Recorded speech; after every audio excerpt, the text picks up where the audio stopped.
हाँ मैं नास्तिक हूँ। ऐसा कहने वालों को लोग कहते हैं तुम निराश हो इसलिए ऐसी बात कर रहे हो। उनके अनुसार सिर्फ असफल और निराश व्यक्ति ही नास्तिक होता है। असल में लोग नास्तिक होने को किसी मुंबईया फिल्म की तर्ज पर भगवान से गुस्सा हो जाने के बाद मंदिर की सीढ़ियां न चढ़ने वाले एंग्री हीरो की तरह लेते हैं और मानते हैं कि अंत में इन्हें भगवान के पास आना ही होगा।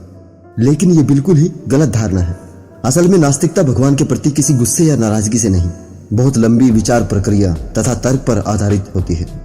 यह असफलता निराशा से नहीं बल्कि अपने दम पर सफल हो सकने के विश्वास से पैदा होती है। अगर आप नास्तिक हैं 100% प्रयास करेंगे, ना कि किसी आस्तिक की तरह आधा अधूरा काम करके भगवान से उम्मीद करेंगे कि वो साथ थे। आस्तिक लोग असफल होने पर भगवान को दोष दे सकते हैं, मगर नास्तिक कहता है मेरे प्रयासों में कमी थी। एक नास्तिक ना तो खुद को किसी भगवान के भरोसे छोड़ता है और ना ही किसी और को। उसे जिसकी मदद करनी है वो करेगा। किसी को तकलीफ में देखकर उसे किस्मत और भगवान के भरोसे नहीं छोड़ेगा, क्योंकि उसके लिए भाग्य, किस्मत और भगवान कुछ नहीं होता। उसके लिए सिर्फ कर्म ही सब कुछ होता है। धर्म इंसान ने खुद को बांधे रखने और डराने के लिए बनाया। धर्म की बात इसलिए कर रहा हूँ क्योंकि धर्म और भगवान एक दूसरे से जुड़े हुए हैं। अगर धर्म इंसान ने बनाया तो ईश्वर को भी इंसान ने ही बनाया है। धर्म इंसान को नियमों में बांधने के लिए बनाया गया, ऐसे नियम जिनके अनुसार चलने पर जीने में सहूलत हो। अगर नियम होते हैं तो उनके टूटने का खतरा भी होता है। लोग नियमों को न तोड़े यानी धर्म पर चले, इसके लिए कोई डर बताया जाना आवश्यक था। इसीलिए भगवान की अवधारणा को जन्म दिया गया। परंतु समय के साथ जब नियमों में कोई बदलाव नहीं होता तो वो दकियानुसी हो जाते हैं, जैसे कि आज हो रहा है। वास्तव में भगवान का जन्म ही हमारी मानसिक दुर्बलता, प्रकृति के प्रति अज्ञान की वजह से हुआ है। और यह धर्म और भगवान आज भी सिर्फ उनके लिए है जो कमजोर और भीरू होते हैं। अगर आप स्वयं अच्छा और बुरा समझते हैं, सही और गलत में भेद कर सकते हैं, आपको धर्म और भगवान की कोई जरूरत नहीं। आस्तिक होना और नास्तिक होना क्या है, अपनी यह बात एक साधारण से उदाहरण से समझाने की कोशिश करता हूँ। आपने अपने बचपन में भावुकों को कान काटने वाले बाबाओं के बारे में तो सुना ही होगा। जो गांव देहात से आते हैं वो इन नामों से अच्छे से परिचित होंगे।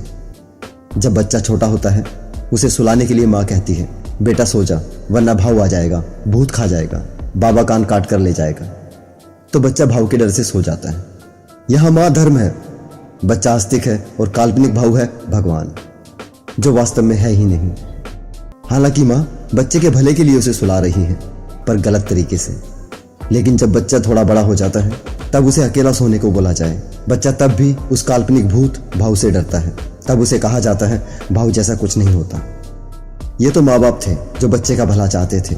उसे पहले उसकी भलाई के लिए डराया गया था, फिर उसकी भलाई के लिए उसके डर को निकाला गया।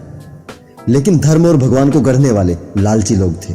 उन्होंने डर बिठाया तो, लेकिन समय रहते डर को निकालना नहीं चाहा। बस नास्तिक वही समझदार हो चुका बच्चा है जो उस काल्पनिक भाव के डर से बाहर आ चुका है, और आस्तिक वही बच्चा है जो सैकड़ों वर्षों के बाद भी आज भी उस काल्पनिक भाव से डरता है। नास्तिकता तर्क पर आधारित है, आस्तिकता की तरह झूठी श्रद्धा और विश्वास पर नहीं। आस्तिक स्वयं कहते हैं भगवान आस्था का भूखा है। वास्तव में भगवान आस्था का भूखा नहीं, बल्कि उसका अस्तित्व ही आस्था से है। भगवान आस्था के बिना कुछ नहीं।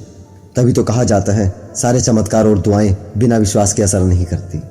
आस्तिक जिसे भगवान की शक्ति कहते हैं वो वास्तव में विश्वास की शक्ति होती है। परंतु नास्तिक किसी भगवान नाम की स्वनिर्मित संस्था में विश्वास करने के बजाय खुद में विश्वास करना पसंद करते हैं। आस्तिक कायर होता है जिसे अपने साथ भगवान का साथ चाहिए होता है। मुश्किल पलों का सामना करने में उसे डर लगता है।